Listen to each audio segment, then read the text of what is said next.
A primavera está a chegar e com ela novos ritmos de leitura. Leia artigos de opinião e receba acesso antecipado a todos os episódios de Podcast Plus. Acompanhe a atualidade ao minuto. Assine hoje o Observador com até 58% de desconto e habilite-se a ganhar uma tote bag e um voucher da Livraria Almedina. Tudo em observador.pt. 1h.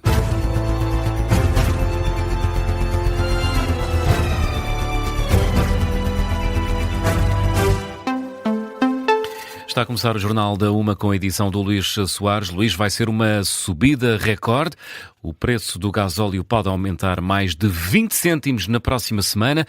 O Governo faz um desconto de 3,55 cêntimos. Fontes do mercado estimavam uma subida que podia ser de 25 cêntimos, já a contar com o IVA no preço do gasóleo, e de 7,5 cêntimos no preço da gasolina. No entanto, o Primeiro-Ministro já tinha anunciado que o Governo iria avançar com esse desconto extraordinário e também temporário do ISP. Ora, no caso do gasóleo, o Ministério das Finanças acaba de anunciar um desconto extraordinário e temporário do imposto sobre os produtos petrolíferos sobre o gasóleo rodoviário no valor de 3,55 cêntimos por litro, devolvendo aos contribuintes a receita adicional do IVA correspondente ao aumento esperado do preço. É uma medida que a Associação de Revendedores de Combustíveis considera insuficiente. A vice-presidente da ANAREC, Mafalda Trigo, explica que medidas pretende que pudessem ser tomadas. No entanto, no nosso entender, um aumento de 16 cêntimos, que seria os 20 cêntimos menos o apoio do Governo, neste momento também é muito prejudicial para a nossa economia. Portanto, solicitávamos desde já ao Governo que fizesse um apoio extraordinário em que abdicasse de parte das receitas por via da taxa do IVA para que as pessoas não ficassem tão prejudicadas com este aumento. Ideias deixadas pela vice-presidente da ANAREC, Mafalda Trigo. Ora, a repórter do Observador, a Laura Figueiredo, tem estado esta manhã a percorrer algumas bombas de combustível de Lisboa. E, Laura, se em algumas delas não encontraste grandes filas, o cenário nessa bomba em que te encontras em Alfragide é diferente.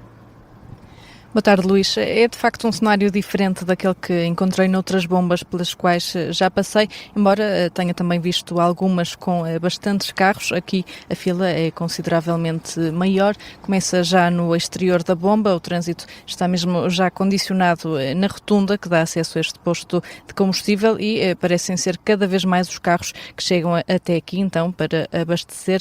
Eu fui já falando com alguns condutores, enquanto uns estavam admirados com este cenário, porque vinham apenas por combustível por estarem sem combustível, por estarem na reserva. Outros admitem que vieram mesmo tentar abastecer antes do aumento dos preços previsto para segunda-feira, e nestes casos os condutores parecem não se importar com as filas, com o tempo de espera. Dizem que o que interessa é mesmo pagar menos.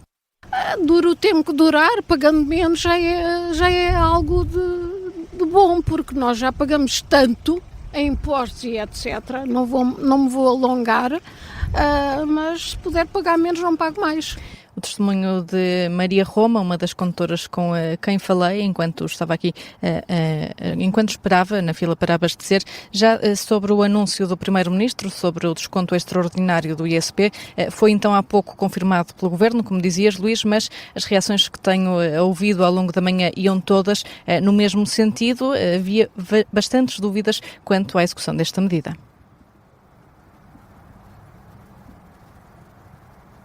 Vamos tentar escutar, não sei se tens mais algum registro, Laura, para conseguirmos escutar nesta altura. Sim, vamos ouvir então o registro. É assim, se cumprirem, será certamente uma boa medida, mas eu duvido muito sempre dessas promessas. As dúvidas da Assunção Ferreira, semelhantes a várias que recolhi aqui ao longo da manhã, mas então está agora confirmado pelo Governo que vai mesmo avançar com este desconto. Esta bomba, Luís, ilustra bem a corrida aos postos de combustível, o preço de facto vai aumentar, os portugueses vão sentir já a partir de segunda-feira. A Laura Figueiredo, que tem estado a percorrer algumas bombas de combustível da região de Lisboa, com alguns portugueses já a tentar precaver-se desse aumento, nomeadamente o preço do gasóleo, que pode chegar aos aos 20 cêntimos por litro na próxima semana.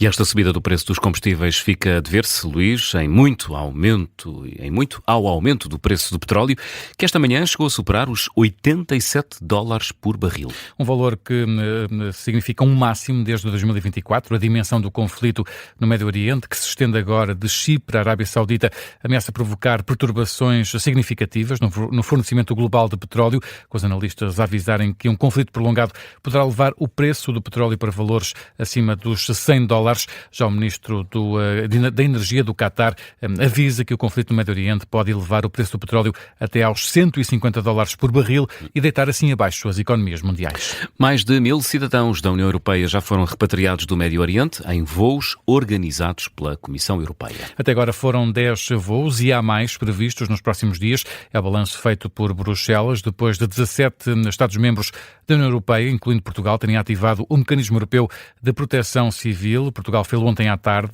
para organizar o repatriamento de cidadãos portugueses no Médio Oriente. Pediu ajuda à Comissão Europeia para organizar esses voos de repatriamento com o Mecanismo Europeu de Proteção Civil ativo.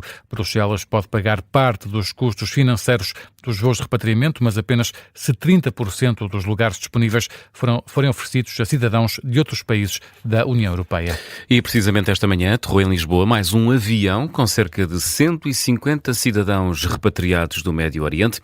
A maioria dos passageiros eram portugueses. Um avião da TAP que aterrou por volta das 10h15 da manhã no aeroporto de Lisboa e que participou nesta operação de repatriamento. O voo foi fretado pelo Estado português e o secretário de Estado das Comunidades revela que os serviços consulares vão continuar a contactar mais portugueses para voos de repatriamento, sejam eles fretados pelo Estado português ou até partilhados por outros países europeus. Emílio Sousa revela que os serviços estão a proceder a uma nova contagem de quem quer sair, mas também avisa que há quem pretenda continuar no Médio Oriente. Estamos agora a fazer novamente uma ronda pelas pessoas que lá estão para ver os que têm vontade de vir. Porque há duas situações que é importante distinguir.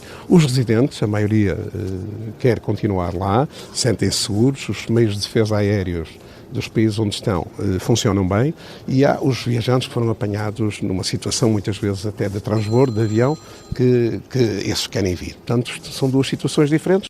O secretário de Estado das Comunidades afirma que o próximo voo de repatriamento deve sair da Arábia Saudita e, à semelhança deste voo que chegou hoje, Emílio Sousa admite ainda a inclusão de passageiros de outras nacionalidades. Na altura, só para este avião da TAP, tínhamos 288 pessoas inscritas, o que excedia até a capacidade do avião, portanto não tínhamos vagas. Quando percebemos que algumas pessoas não iriam confirmar essa vinda, aderimos ao mecanismo de solidariedade europeu, de repatriamento, e disponibilizámos algumas vagas e tivemos aqui, se a memória não me falha, cerca de 8 ou 9 pessoas de outras nacionalidades que aproveitaram este voo. Durante a manhã de hoje, quase 200 repatriados chegaram a Lisboa depois do intensificar de bombardeamentos no Dubai e também no Abu Dhabi. Portugal e Espanha chegaram a acordo para criar um sistema de aviso à população para cheias, uma das decisões da Cimeira Ibérica que ainda decorre na cidade espanhola de Huelva. Os dois países vão desenvolver sistemas focados nas zonas transfronteiriças para cenários de risco, como inundações ou ruptura de barragens.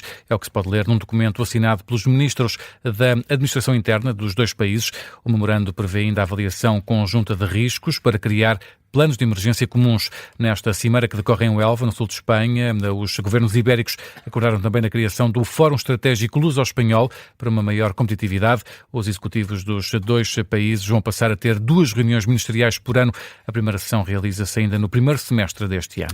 E na política interna, o governo pede aos deputados para não caírem na tentação de quererem governar. Em causa, Luís, a aprovação do pagamento do layoff a 100% para as empresas das zonas afetadas pela tempestade Christine. Essa proposta foi aprovada no Parlamento, contra a vontade do Governo, e esta manhã, num debate sobre a forma como o Executivo tem sido fiscalizado pela Assembleia da República, o Ministro dos Assuntos Parlamentares, Carlos Abreu Amorim, pediu aos deputados para não confundirem as funções de cada órgão da soberania. Que nunca se caia na tentação desequilibradora de confundir fiscalização parlamentar com a parlamentarização da governação, situação reprovável e ofensiva dos rudimentos mínimos do princípio da separação dos poderes constitucionalmente previsto, em que os parlamentos poderão ensaiar intrusões na esfera constitucional do Poder Executivo, aproveitando ensejos circunstanciais de maiorias parlamentares.